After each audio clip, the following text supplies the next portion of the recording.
बिस्मिल्लाहिर्रहमानिर्रहीम। मैं हूं आरिफ हमीद भट्टी, आप देख रहे हैं GNN पे खबर है। हमारे साथ हैं आपके हरदिल अजीज़ साबर शाकर और किसी तारुफ के मोहताज नहीं इत्तेदाद एहसन साहब। आज उनके एहतराम में हम रन डाउन भी नहीं पढ़ेंगे। इत्तेदाद साहब अस्सलाम वालेकुम। वालेकुम सलाम।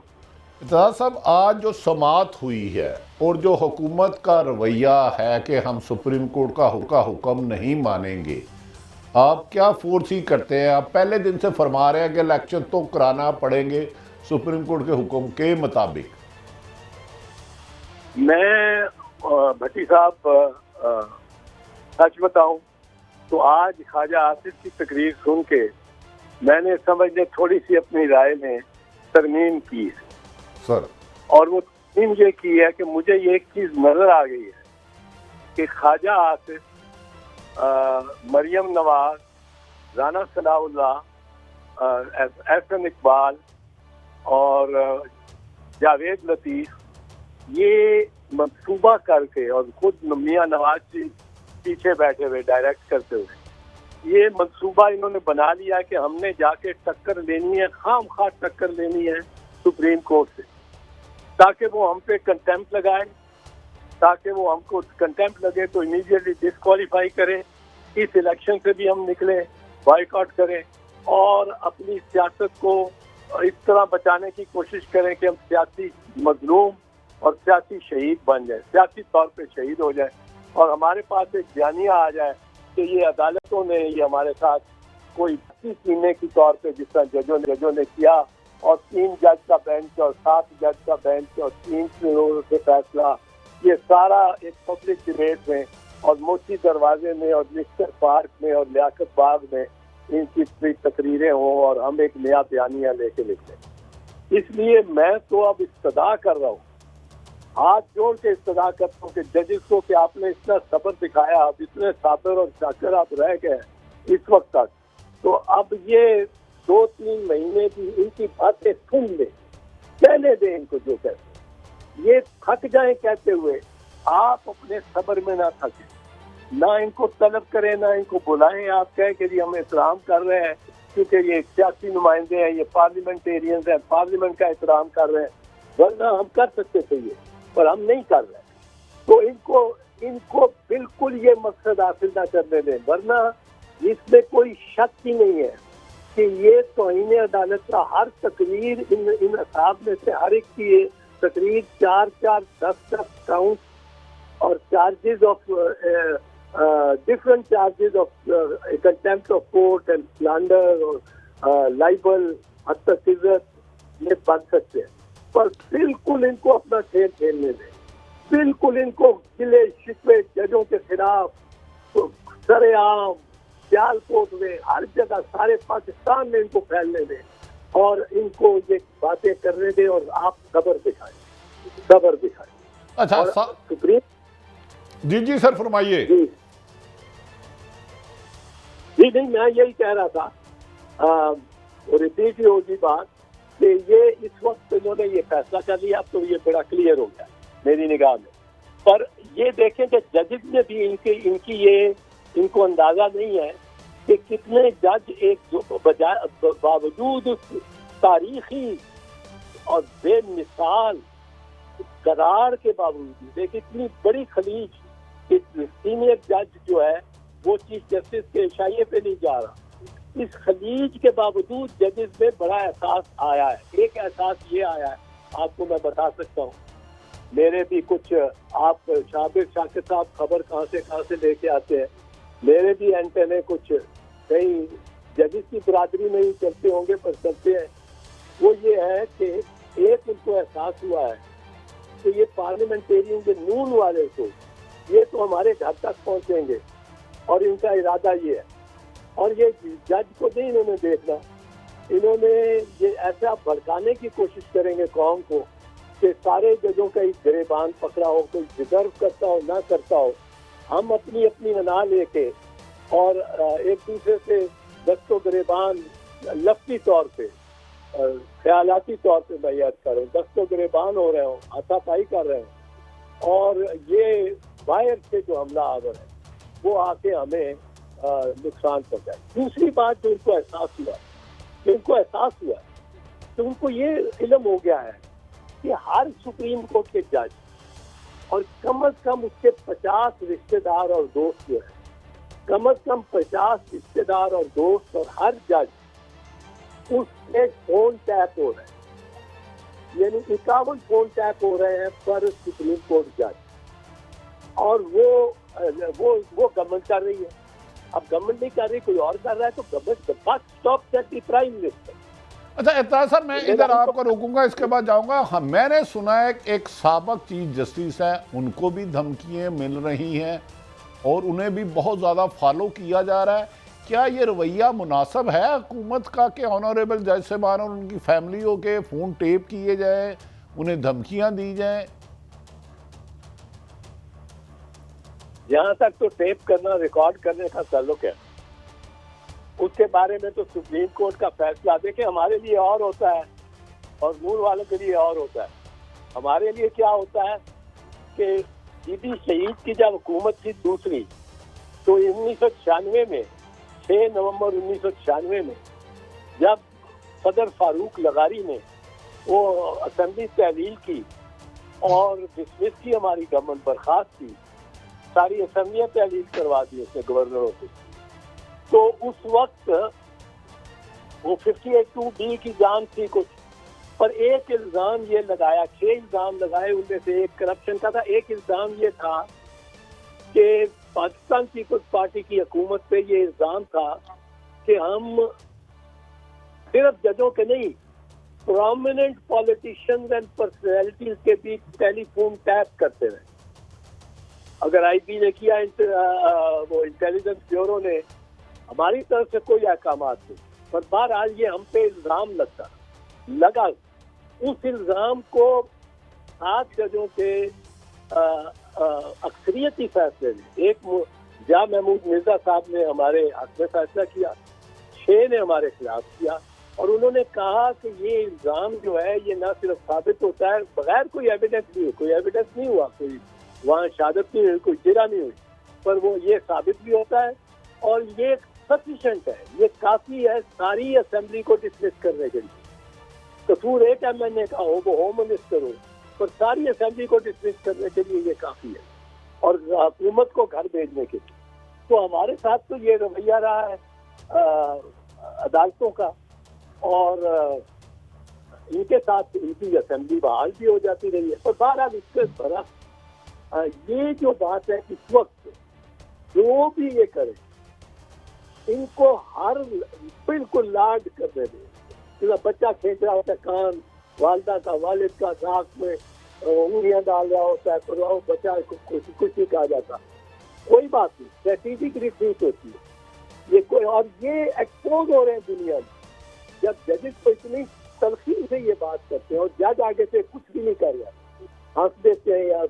अब अगर इतना सब्र दिखाया है, जो मैं समझता था कोई मुनासिब नहीं है, पर इतना सब्र जो दिखाया है, और बावजूद इसके कि मैं उसको मुनासिब नहीं समझता था, अब इनको उमर बंदियाल साहब और उनके जज साहबान को और सब्र दिखाना चाहिए और इनको करते रहना चाहिए। ये बनना चाहते हैं, ये सियासी शहादत किसी न किसी लबाते या शक्ल में लेना चाहते हैं। आज ये बड़ा क्लियर हो गया ख्वाजा आसिफ की तकरीर। अच्छा, मैं साबर साहब को शामिल हूँ। साबर साहब, आपने देखा कि इत्तेदाद अहसन साहब जो आइनी माहिर भी हैं, पॉलिटिशियन भी हैं, वो कह रहे हैं ये मौजूदा हुकूमत शहीद होना चाह रही है और जान के सियासी नाकामी के बाद अदलिया की तौहीन करके अपनी बुराइयों को इस तरह करें। इससे पहले आपसे बात शुरू करूं, ख्वाजा आसिफ साहब क्या फरमा रहे हैं, उसके बाद आपसे राय लेते हैं। जी तो आप साहब, ख्वाजा आसिफ साहब क्या फरमा रहे हैं? इनसे मावरा कोई चीज नहीं होगी जनाब स्पीकर, कोई चीज नहीं होगी। हमें भी हिसाब दिया जाए, हमने बहुत हिसाब दिए हैं। इस तरह नहीं चलेगा जनाब स्पीकर। मैं फिर तीसरी दफा आपको रिक्वेस्ट कर रहा हूं कि हाउस कमेटी बनाएं और ये तमाम अदलिया के जो फैसले पाकिस्तान, चाहे वो दुनिया में हैं या दुनिया में नहीं है, उनका ट्रायल होना चाहिए, ताकि हमारी नई जनरेशन को पता लगे कि इनकी क्या तारीख है। हमारी तारीख तो आप सबके सामने है, असी तो कोई नहीं लुकाया छुपाया था। जरा राना सनाउल्लाह साहब ने भी क्या फरमाया है कि अदलिया को तलब करे, ताज्जुब है जी। साबिर साहब, तौहीन पार्लियामेंट और आर्टिकल 6 और किसकी तरफ वो इशारा कर रहे हैं? आप साहिब इल्म हैं, बताएं किस तरफ ले जा रहे हैं मुल्क को। मैं असल में चौधरी साहब जो बात कर रहे थे और ख्वाजा आसिफ साहब और राना सनाउल्लाह साहब की जो तकलीफ है, कर्ब है, उसके पीछे कुछ अहकामात हैं। तो चौधरी इत्तेजाज हसन साहब की मौजूदगी का जनाब फ़ायदा उठाते हैं। चौधरी साहब, आज सुप्रीम कोर्ट ने 2 हुक्म दिए हैं।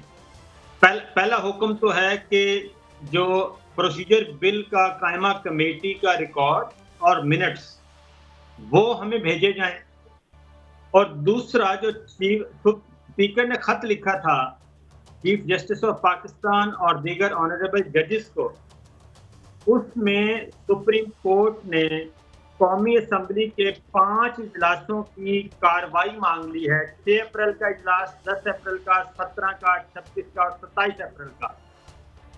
वर्बली मांगा था तो इनकार कर दिया, अब तहरीरी तौर पे हुक्म जा चुका है। तो ये रिकॉर्ड आ रहा है, तो इस रिकॉर्ड के आने के बाद इन पे क्या असरात मुरतब होंगे आर्टिकल 68 के तनाजुर में? एतराज़ात तो यही होंगे कि बड़ी सख्त तकरीरें की हैं और आर्टिकल 68 की वायलेशन हुई है।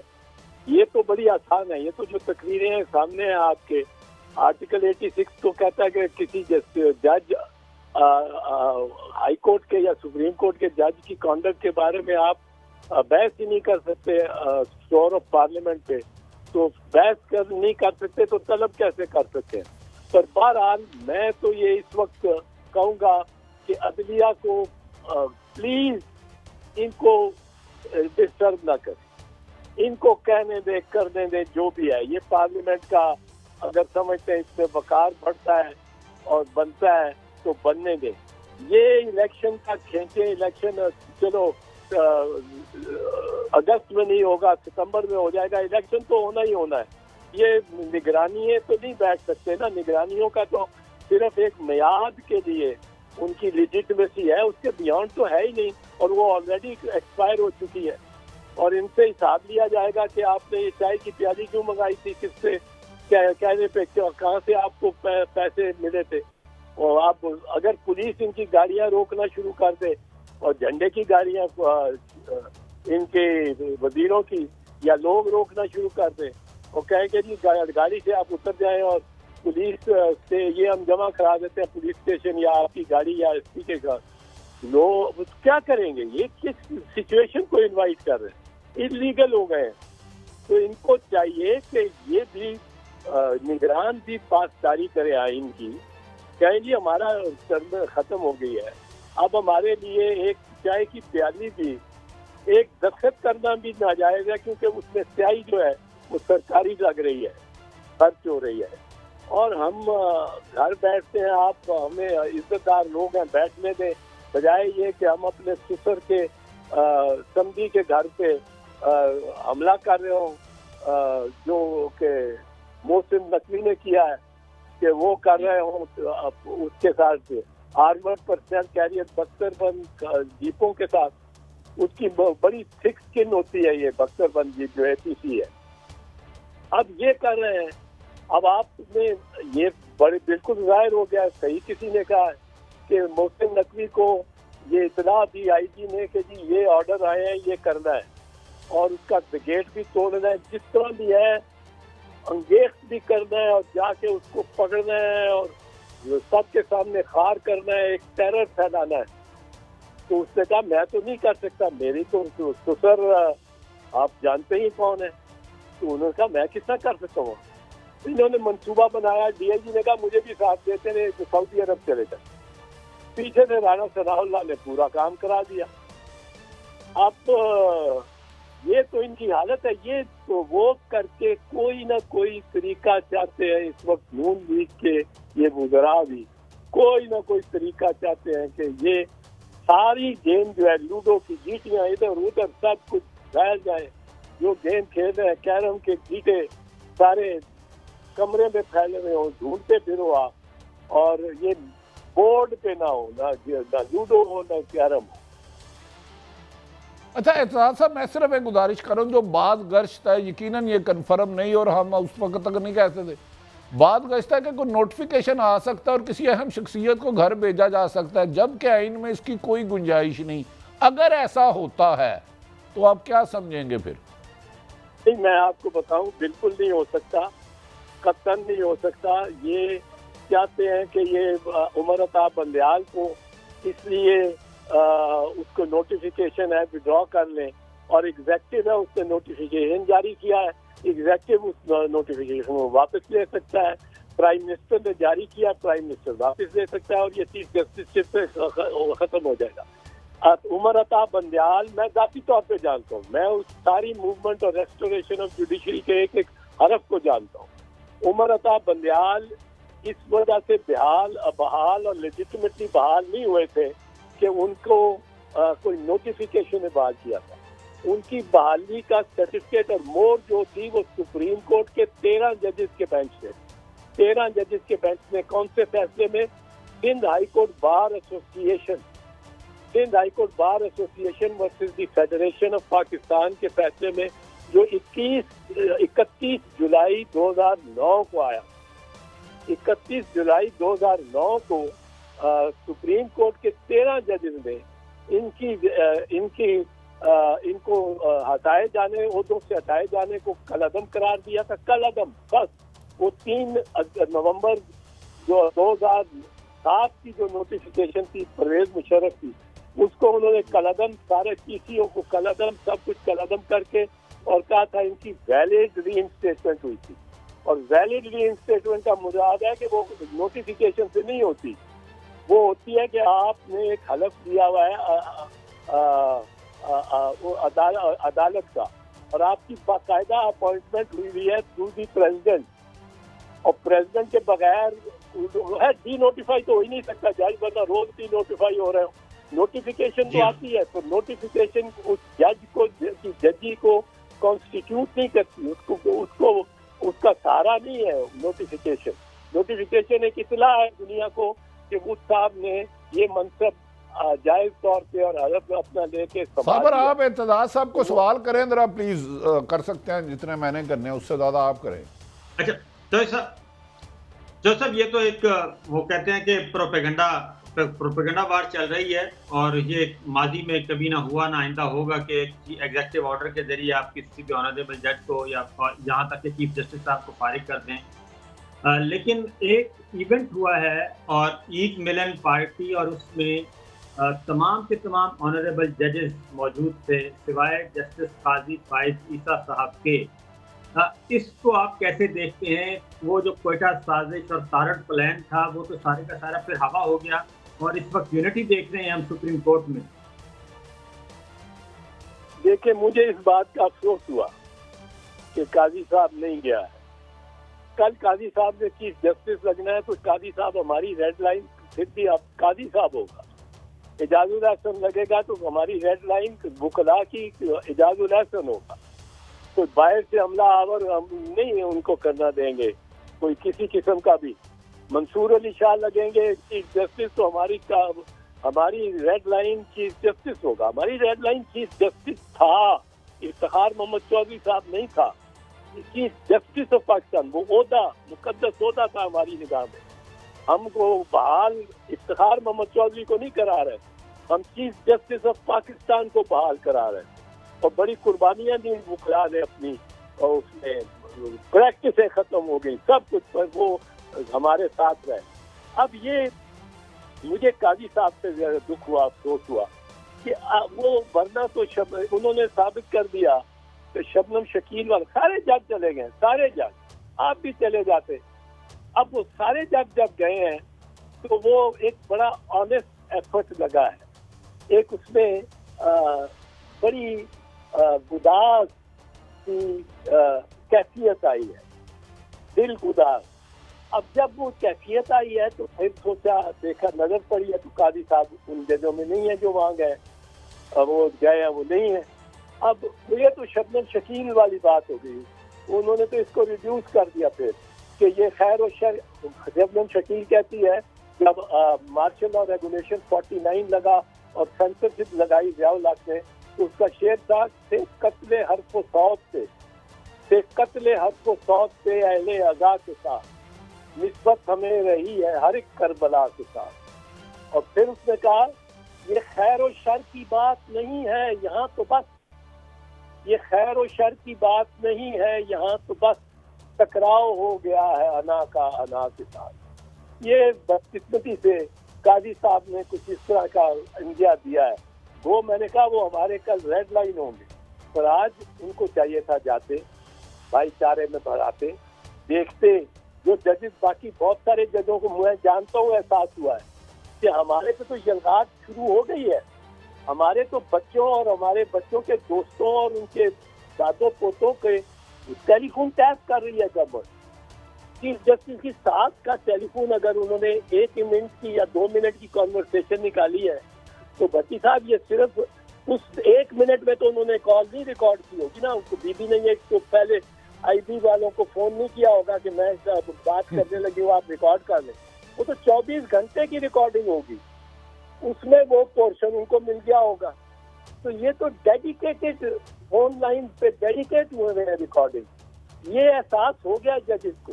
अच्छा इत्तला साहब, मैं एक सवाल और कर चलूँ। मेरी इतला के मुताबिक, क्योंकि मैं थोड़ा सा इन अदारों को कवर किया हुआ है, जो ये समझ रहे हैं इनकी साइड पे जो कि जज से बात तो एक कानून और कानून के मुताबिक चलता है, उन 2 के भी टेप हो रहे हैं फोन, उन 2 के भी पूरी खबर दे रहे हो जिम्मेदारी से। तो ये क्या हो रहा है, किस तरह चलाना है इस कानून को हमने? मैं तो आपसे अर्ज कर रहा हूँ 15,50 टेलीफोन जजेस के जो है वो टैप हो रहे हैं या जजेस की रिकॉर्डिंग हो रही है। और ये निकलते कैसे हैं, कैसे निकलते हैं कि वही निकलती है टेप, वही आम पे आती है, चाहे सोशल मीडिया पे, चाहे मेन मीडिया पे, जो हुकूमत के हक में जाती है वो खबर निकल आती है, वो वायरल हो जाती है, वो टेप ऑडियो टेप रिकॉर्डिंग भी वायरल हो जाती है। ये क्या वजह है कि सिर्फ वो मरियम बीबी ने तो उसने आप पे लिया था ना, जब उसने वो अरशद मलिक, जज अरशद मलिक की वाली प्रेस कॉन्फ्रेंस की थी और उसकी टेप चलाई थी, वो आज तक नून ने किसी अदालत में पेश नहीं की या किसी को खुद अपने हाथ से नहीं पकड़ाई किसी मीडिया वाले को कि हमसे मंसूब ना हो, क्योंकि वो मैंने उसी दिन कह दिया था। इत्तला साहब, आपकी मौजूदगी का मैंने फ़ायदा उठाना है, एक शॉट आपकी मौजूदगी में चलाएंगे और हमारी थोड़ी सी हो जाएगी। मरियम नवाज साहबा क्या फरमा रही हैं, ये ज़रा सुनिए प्लीज़।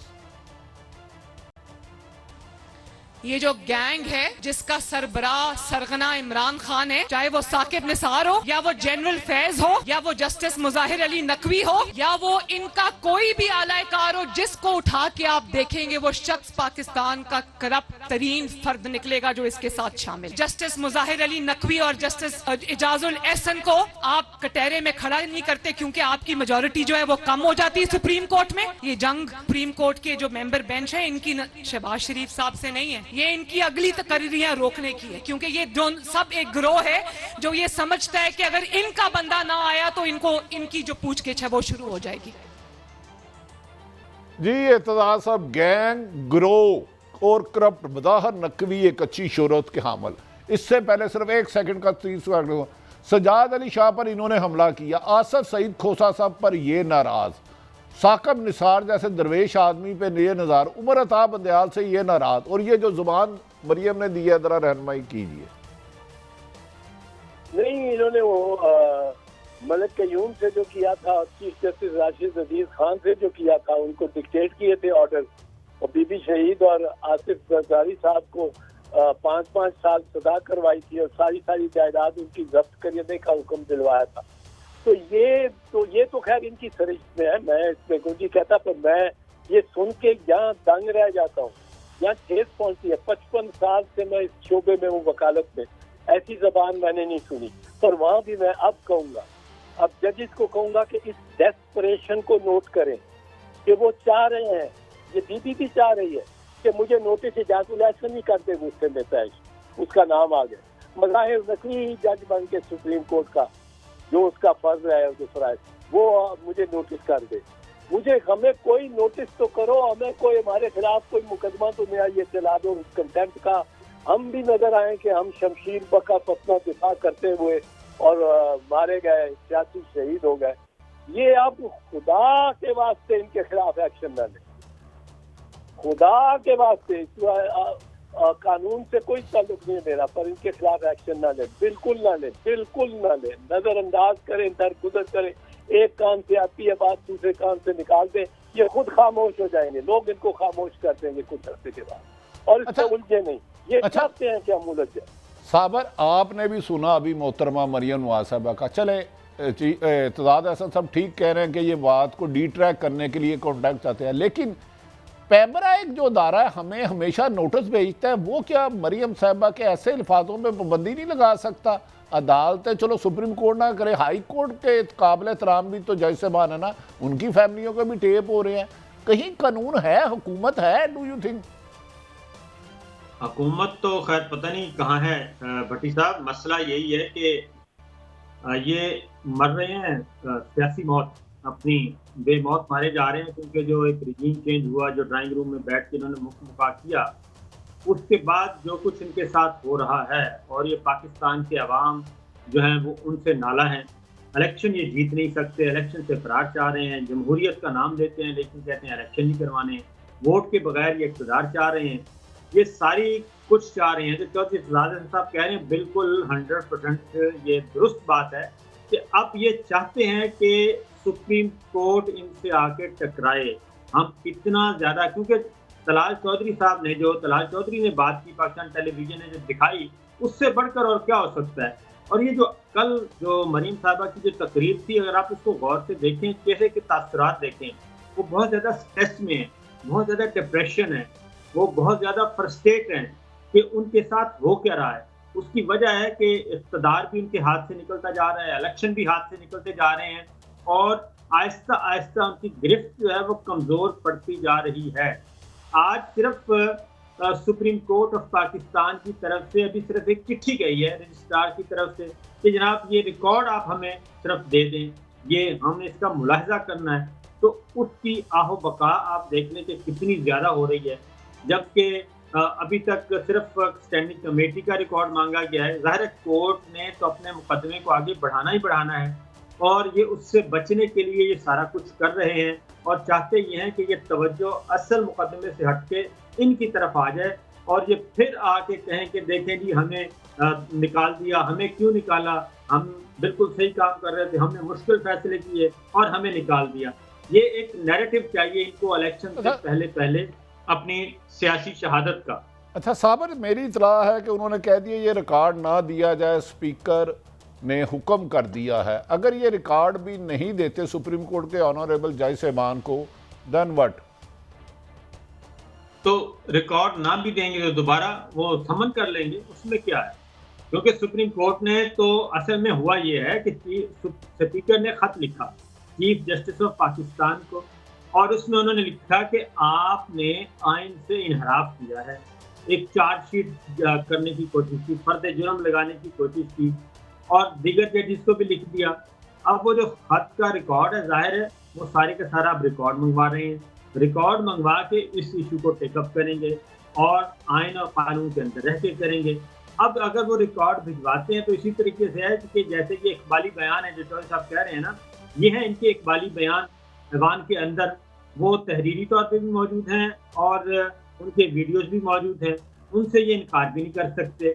जब ये ऑफिशियल रिकॉर्ड आएगा और उसमें पता चलेगा कि इन्होंने ये इरशादात फरमाए हैं, और अगली बात ये है कि ये जो procedure rules and procedure bill है, एक्ट जिसको जो बन गया है, उसमें ये भी तो देखना पड़ेगा कि कायमा कमेटी में कितने लोग थे, कितनी डिबेट हुई, ईवान में कितनी डिबेट हुई, और उस वक्त कितने लोग मौजूद थे जिन्होंने ये पूरे का पूरा आइन तब्दील करने की कोशिश की और सुप्रीम कोर्ट को फतह करने की कोशिश की, और चीफ जस्टिस को गैर फाल करने का एक बाकायदा मंसूबा, वो सारा रिकॉर्ड तो आएगा, क्योंकि उस वक्त तो सिंपल मेजॉरिटी से। अच्छा साबर साहब, आप कह रहे हैं रिकॉर्ड आएगा, हमारी इतला है उन्होंने कहा रिकॉर्ड नहीं देना। उससे पहले एक और सार सुने और फिर इत्तेजाद साहब से रहनुमाई लें।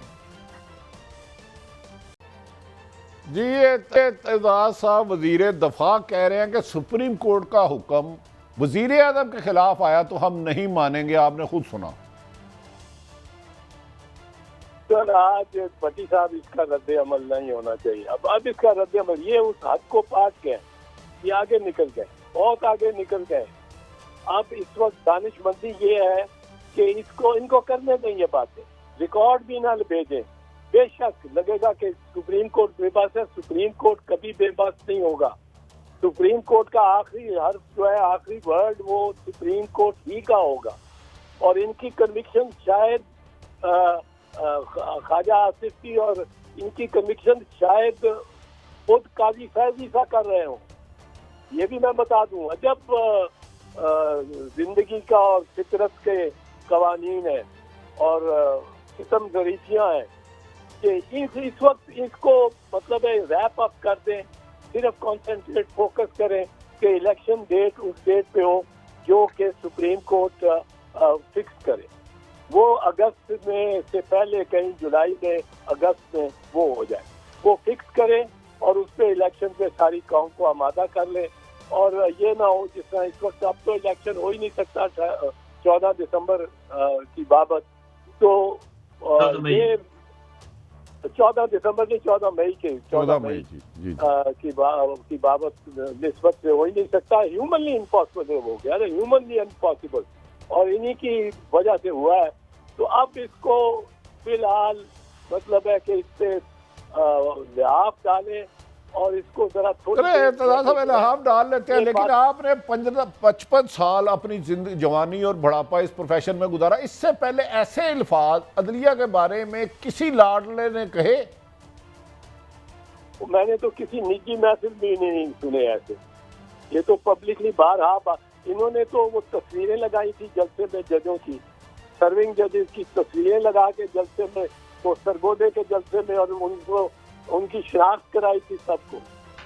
अच्छा साबर शाकर साहब आप बताएं, साबर शाकर सिर्फ काइंडली इसके बाद आप चौधरी पूछिएगा, क्या ऐसे अल्फाज आपने पूरी जिंदगी में, क्या ये क्यों इतने इदारों के लाडले हैं, एस्टेब्लिशमेंट पर हमला ये करें, जुडिशरी पर हमला ये करें, लेकिन इन्हें कोई पूछे भी ना? परवेज लाई साहब का जो घर हुआ है बख्तरबंद गाड़ी, और मैं चैलेंज कर रहा हूं, पंजाब हुकूमत लूम में थी एक एक लफ्ज में, जहां मीटिंग हुई उनका आपको से मेरी उस रात बात भी हो रही थी, तो साबर वफाकी हुकूमत कह रही है मैंने नहीं किया परवेज लाई के घर हमला, सूबाई कह रही है मैंने नहीं किया, क्या साबर शाकर ने किया हमला? फिर नहीं, वो जिसने भी हमला किया वो तो पता ही है, सबको पता है, और ये बचने की कोशिश कर रहे हैं। आज तो चौधरी परवेज राय साहब ने भी कह दिया कि ये मुमकिन नहीं है कि मोहसिन नकवी को पता ना हो। मोहसिन नकवी साहब को पता था, लेकिन वो मुल्क से चले गए। हाँ, अलबत्ता आईजी और चीफ सेक्रेटरी वो सारे सिविल सर्वेंट हैं, उनको इससे ज़्यादा कुछ अहकामात थे कि बहुत ज़्यादा सख्त अहकामात थे, इसीलिए वो दौड़ गए और CCPO भी उनके साथ चले गए। वो सबके साथ उन्होंने अपनी नौकरियां बचाई, क्योंकि अदालतों में तो उन्हें सामना करना पड़ता है ना। तो ये तो आहिस्ता आहिस्ता चीज़ें भट्टी साहब सामने आती रहेंगी। और मैं तो ये कहूँगा कि अभी चौधरी साहब हैं हमारे साथ? जी हैं, आप कर लें सवाल फिर ब्रेक। अच्छा साबर राब्ता चौधरी साहब से नहीं हो गया तो नाज़रीन हमारे साथ रहे, ब्रेक के बाद साबर शाकिर का आगाज़ करेंगे।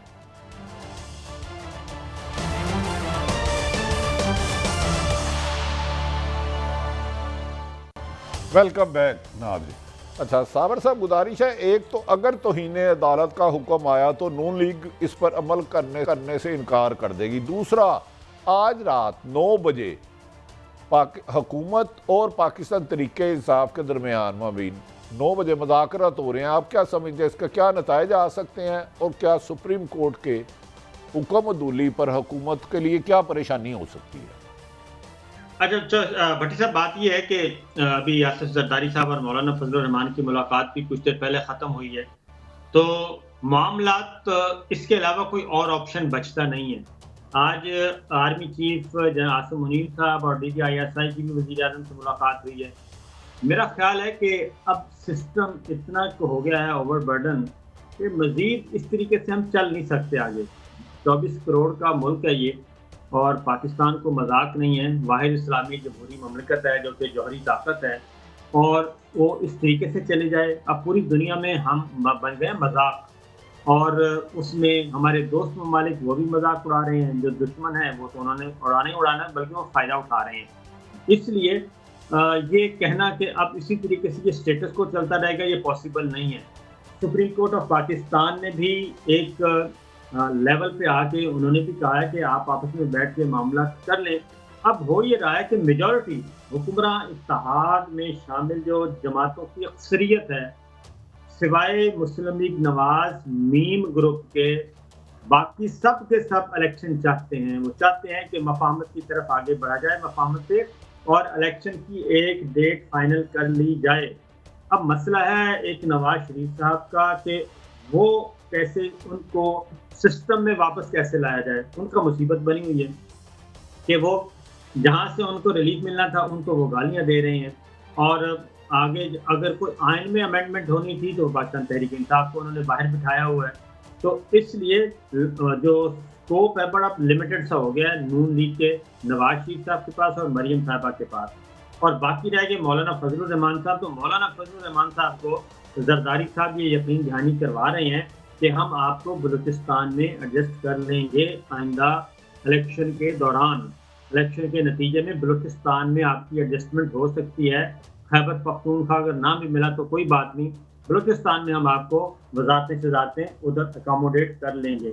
इसलिए इस वक्त जी। अच्छा सावर साहब, गुजारिश है, जितने भी सर्वे आ रहे हैं गैर जानिंदर हलकों से, उसमें तो आ रहा है बज़ाहिर बादिल नज़र में कि खैबर पख्तूनख्वा में मौलाना साहब तो इलेक्शन में कहीं नज़र नहीं आ रहे। क्या मौलाना साहब के डेस्परेट इसलिए तो नहीं है कि उन्हें आगे अपना सियासी फ्यूचर कोई बंद गली में जाता हुआ नज़र आ रहा है, और इसलिए वो तो पीडीएम के सरबराह भी हैं, लेकिन वो कहते हैं मैं इस मुज़ाकरात को मानता भी नहीं? क्या वजह है बज़ाहिर? तो ये अली अमीन गंडापुर क्यों इतने अरसे से गिरफ्तार हैं और जमानत होने के बावजूद रिहा नहीं किया जा रहा, और उनके साथ जो कुछ सलूक किया जा रहा है, उनके बाल सर के काट दिए गए हैं, वो क्यों? इसलिए कि वही तो हल्का है, वही डीआई खान है ना जी। वहीं से तो मौलाना फजलुर रहमान साहब को सीट मिलने की तवक्को थी, वहीं से दुरानी साहब ने जीतना था, तो वो तो निकल गए हैं हल्के। अब इसीलिए तो अली अमीन गंडापुर को पकड़ा हुआ है कि किसी भी तरीके से उनका जोर तोड़ा जाए। तो मौलाना फजलुर रहमान साहब का मुस्तकबिल वही बात है ना कि बलूचिस्तान में तो शायद कुछ पॉकेट्स में ऐसी चीज़ें हैं कि उनको 2, 4, 5 सीटें मिल जाएं। अदरवाइज खैबर पख्तूनख्वा में मौलाना फजलुर रहमान साहब का पत्ता साफ हो गया है, पंजाब से मुस्लिम लीग नवाज का पत्ता साफ हो चुका है। अब ये मरदमशुमारी में भी जो डिजिटल मरदमशुमारी कर रहे हैं उसमें पंजाब की आबादी कम कर रहे हैं और बाकी सूबों की आबादियों को उनको बढ़ा रहे हैं, और वो जो 54% पंजाब का था उसको भी कम कर रहे हैं। उसको मेरा ख्याल है ये 48 पे लेके आ रहे हैं या 47 पे, जो ताज़ा आदादो शुमार हैं कि पूरे बाकी सूबों में आबादी बढ़ रही है, पंजाब की आबादी कम हो गई है। तो ये प्री पोल रिगिंग इन्होंने बड़े साइंटिफिक तरीके से काम शुरू कर दिया है, उस पे जरा आप तवज्जो दें। साबर जरा मैं आपको जरा आपसे खबरें भी लेते रहे। बलोचिस्तान की असम्बलियों में कुछ अहम तरीन मुलाकातें हुई और अचानक इतनी सीटें बढ़ा दी गई। क्या ये पीछे भी कोई हिकमत अमली बनाई जा रही है, कोई की जा रही है, कोई डिजाइन की बनाया जा रहा है? देखें, आपका डिजिटल मरदमशुमारी क्यों ये डेट्स बढ़ा रहे हैं? दो काम नहीं खत्म हो रहे जब तक कि इलेक्शन की तारीख नहीं आ रही। एक तो आपकी मरदमशुमारी ये 5वीं दफ़ा बढ़ा चुके हैं डेट, और वो सारे डिजिटल मरदमशुमारी का फ़ायदा ये है कि इनको पता है कि ये आदाद-ओ-शुमार आ रहे हैं। वो इस वक्त सारे का सारा सिस्टम मौजूद है शुमारियात वालों के पास कि किस ज़िले में, किस हल्के में, किस एमपी के हल्के में कितने इस वक्त आबादी है। और इसीलिए ये बड़े ही साइंटिफिक अंदाज में चल रहे हैं कि पंजाब की आबादी आप ये हो सकता है कि जो सबसे बड़ा गुंजान आबाद सूबा है उसकी आबादी कम हो गई है और बाकी सूबों की बढ़ गई है। एनपीएम के कल मुस्तफा कमाल साहब कह रहे थे कि पीपल्स पार्टी भी और मुस्लिम लीग नवाज भी, यानी कि सूबाई हुकूमत, मरकज़ी हुकूमत, दोनों जो है वो कराची में 2 नंबरी में वो इल्ज़ाम लगा रहे थे कि ये सब कुछ कर रहे हैं। कराची की आबादी 3 करोड़ से वो 1 करोड़ 70 पे ले आए हैं। ये बहुत मज़े का काम, ये बहुत ही कहीं ना कहीं ये ड्राइंग रूम में बैठ के बल्कि ड्राइंग रूम नहीं कहना चाहिए, वो जहाँ बड़े बड़े नहीं लगे होते, प्रेजेंटेशन दी जाती है और मुख्तलिफ ग्राफ्स दिखाए जाते हैं और कहीं रेड लाइन, कहीं ग्रीन लाइन, कहीं येलो लाइन, तो वहाँ पे ये सारा कुछ कर रहे हैं। फिर दूसरा इम्पोर्टेंट जो होगा भट्टी साहब, वो है नादरा और इंतखाबी फहरिस्तें। आपको याद है याद सादिक साहब का जो ज़िमनी इलेक्शन हुआ था, उसमें जब लोग वोट डालने गए तो पता चला कि जो उस हल्के के थे उनके वहाँ पे वोट ही नहीं थे। उन्होंने कहा जी को आपका तो फलां जगह पे वोट है। वो रातों रात पूरी की पूरी जो प्लान है वही चेंज कर दिया गया था। वोटिंग लिस्टें जो हैं, तो नादरा, फिर ये डिजिटल मरदमशुमारी, उसके बाद एक और काम चल रहा है और वो चल रहा है कच्चे का ऑपरेशन। मेरा ख्याल है यूक्रेन की जंग खत्म हो जाएगी, कच्चे का ऑपरेशन खत्म नहीं होना, और उसमें वो इतना इम्पोर्टेंट हो गया है। अच्छा साबर साहब असल खबर दें, कल आपकी बात हुई, हुकूमत अपने ताई एक कमज़ोर हुकूमत होने के बावजूद, लाचार हुकूमत होने के बावजूद जिस तरह आइन की तौहीन कर रही है, सुप्रीम कोर्ट की हुक्मदुली कर रही है, इमरान खान के खिलाफ इंतकामी कार्रवाई, क्या इसे पसे पर्दा कुछ लोगों की हमायत भी असर है, अहम लोगों की, या खुद अपने सर पे इतना कुछ कर रहे हैं? भट्टी साहब, ये इस वक्त जो कुछ कर रहे हैं ना, ये असल में हमने एक बात, जावेद लतीफ़ साहब, मरीम साहिबा और ये तलाल चौधरी ये कहते हैं ना कि सहूलतकार अभी भी मौजूद हैं, तो इनको ये शुबा है कि अब इनके पल्ले कुछ नहीं है। और मैं आपको बड़े वसूख से कह दूं कि इनका वजन अब इतना हो चुका है, ये पूरे के पूरे खासतौर पे 14 जमाती इत्तेहाद का, अब इस वजन को कोई नहीं उठा सकता। आप इस्टेब्लिशमेंट बिल्कुल ये नहीं कहेगी, क्योंकि वहीं से तो सिलसिला शुरू हुआ है। इनको मसला क्या है? आप कल मरियम साहबा की तकरीर पे सिर्फ आप तकरीर पे ना जाएं, कंटेंट पे ना जाएं, उनके चेहरे के तासुरात देखें कि वो कितना ज़्यादा स्ट्रेस में है। उनको कहीं कोई चीज़ नज़र नहीं आ रही। जब BDISPR ये कहते हैं कि जब उनसे पूछा जाता है कि आप अफवाज पाकिस्तान एस्टेब्लिशमेंट कहाँ खड़ी है, तो उन्होंने कहा कि साबर आखिरी कुछ मिनट रह गए, इसमें ज़रा आपसे मज़ीद खबरें ले लें कि आप कह रहे हैं कि इनका वज़न कोई नहीं उठा सकता। आप इन्हें डाइट के लिए, आप बड़े स्मार्ट हैं, क्या कोई मशवरा देंगे हुक्मरानों को कि अपना वज़न इनका ना बढ़े, डाइट कंट्रोल करें, क्या किस चीज़ से परहेज़ करें? ये इस वक्त ये जो टकराव जो है ना, ये समझते हैं कि गिरबान पकड़ लिया और ये सब कुछ कर लिया, ये इनके खाने पीने का वक्त हो गया है पूरा। इनका डिनर लंच जितना भी था, अब इनको रेस्ट करना चाहिए। और अगर बड़े हम्बल वे में ये रेस्ट कर लेंगे, कोई ब्रेक ले लेंगे तो अच्छी बात है, और अगर ये ब्रेक नहीं लेंगे तो फिर इनके मुंह पे चिकू चढ़ा दिया जाएगा। अच्छा साबर, अमेरिका से इमरान खान साहब के बारे में बड़ी खबरें आ रही हैं। डू यू थिंक कि इमरान खान, अब अमेरिका भी समझ गया कि एक पाकिस्तान के मकबूल तरीन लीडर की मुखालफत नहीं की जा सकती, क्या अमेरिका अब अपना वजन इमरान खान के पलड़े में डाल सकता है? सिर्फ भट्टी साहब, अमेरिका नहीं, हर सिफारत खाना जो इस्लामाबाद में और कौंसलेट खाने मौजूद हैं, हर सिफारत खाना जो अहम सिफारत खाने हैं जिनके मफादात पाकिस्तान के साथ जुड़े हुए हैं, वो सब के सब वो पल्स लेते हैं, वो सर्वे करवाते हैं, वो अपने मुल्कों को रिपोर्ट भेजते हैं, पल्स भेजते हैं कि जनाब इस वक्त पब्लिक पल्स ये है, आइंदा के इंतखाबी नताइज ये हो सकते हैं, इस सियासी जमात की इतनी वर्थ है, इस सियासी लीडर की इतनी वर्थ है, इसलिए हम इनको इग्नोर नहीं कर सकते। तो वो उसके अकॉर्डिंगली वो फिर अपने पॉलिसीज बनाते हैं और गवर्नमेंट के साथ एंगेज करते हैं। कल जो अमेरिकी महकमा खारजा के तर्जुमान ने ये कहा है, उन्होंने कहा है कि हम अवामी हमायत से आने वाली हर हुकूमत के साथ काम करने के लिए तैयार हैं।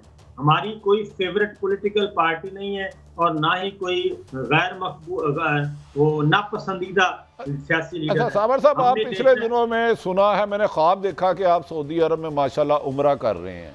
वो तो ख्वाब तो खैर ख्वाब होता है महज। ये बताएं क्या सऊदी अरब से भी इमरान खान के लिए कोई खबर आ सकती है अच्छी, क्योंकि नून लिए नवाज शरीफ को उस तरह इस्तकबाल नहीं किया गया जो उनकी ख्वाहिश थी जब वो गए थे? तो ये मसाइल तो यही है ना कि ये तो समझ रहे थे कि मोहम्मद बिन सलमान सऊदी अरब भी नाराज हैं और इमरान खान साहब के ताल्लुकात, इमरान खान ने सऊदी अरब के साथ भी ताल्लुकात ख़राब कर दिए, चाइना के साथ भी ख़राब कर दिए, अमेरिका के साथ भी, यूरोप के साथ भी। ये सब के सब यूएई के साथ थी, लेकिन पता ये चला, क्योंकि ये बेवकूफ़ है ना, थोड़े से सादा भी हैं पाकिस्तान तहरीक इंसाफ वाले, ये ज़रा अपनी नहीं करते उस तरीके से, अपनी मशहूरी नहीं करते, मार्केटिंग नहीं कर पाते। वो तो अब पता चला जब कातिलाना हमला हुआ, सबसे पहली कॉल मोहम्मद बिन सलमान की आई और MBS और इमरान खान साहब आपस में राब्ते में हैं, और जब ये आपस में राब्ते में है तो इसका मतलब आप समझ जाएं कि बहुत सारी चीज़ें जो हैं, और फिर क्यों सऊदी अरब ये कह रहा है कि हम खबर आप ये कह रहे हैं कि MBS अभी भी साबिक वज़ीर-ए-आज़म इमरान खान के साथ राब्ते में है, ये बड़ी खबर दे रहे हैं आप? जी बिल्कुल, इमरान खान साहब MBS राब्ते में हैं। इवन चाइनीज ने ये कहा है कि पॉलिटिकल स्टेबिलिटी लेके आए आप पाकिस्तान में, आपको अपनी अहमियत का अंदाज़ा नहीं है, बल्कि वो कहते हैं कि हमें है। आप एक रीजन में एक इम्पॉर्टेंट मुल्क हैं और वही मुल्क इस वक्त दस्तों गिरेबां है। कल आपने ब्रेट शर्मैन का स्टेटमेंट सुना अमेरिकी कांग्रेस में, वो कहते हैं कि सुप्रीम कोर्ट का जो फैसला है वो हतमी है और वो इलेक्शन करवाने ही करवाने हैं, इलेक्शन होने हैं, वो फैसला हतमी है और सुप्रीम कोर्ट आइन और कानून की पासदारी के साथ खड़ी है। और वो कहते हैं कि हमें जमहूरियत और रूल ऑफ लॉ को सपोर्ट करना चाहिए, हमें इंडिविजुअल्स पे नहीं जाना चाहिए। तो कोई भी मुल्क इस वक्त भट्टी साहब इग्नोर नहीं कर सकता किसी भी पॉपुलर पॉलिटिकल पार्टी को और कोई पॉलिटिकल लीडर को, क्योंकि इलेक्शन जब भी होंगे, ये चौधरी साहब कह रहे थे ना कि बिल्कुल नहीं टकराना चाहिए, क्योंकि इनको तो नैरेटिव चाहिए कि जनाब हमें क्यों निकाला, हमें फिर निकाल दिया, और हम जब भी काम करते हैं हमें निकाल दिया जाता है। अच्छा साबर, अगर मुस्लिम लीग नून और सुप्रीम कोर्ट हुक्म नहीं मानती, तनाव बहुत ज़्यादा बढ़ते हैं, तो आपके ख्याल में पीपल्स पार्टी उससे रास्ता अलग कर सकती है या नून लीग के साथ खड़े रहेंगे? पाकिस्तान पीपल्स पार्टी भी भट्टी साहब यही चाहती है कि ये इस कंबल से जान इस तरीके से छुड़वा लें हम कि हम रिस्पॉन्सिबल ना पाए, हमारे पे रिस्पॉन्सिबिलिटी ना आए।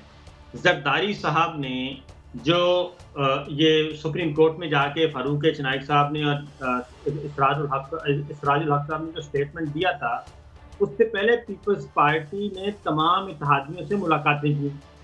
उसमें MPM उनके साथ, BAP उनकी अप्रोच उनके साथ, और आपके बलूचिस्तान अवामी पार्टी, मुस्लिम लीग काफ, ANP और MPM, ये सारी जरदारी साहब के साथ थी कि इलेक्शन एक ही दिन होने चाहिए और मुज़ाकरात होने चाहिए, मुज़ाकरात करके कोई डेट फाइनल करनी चाहिए।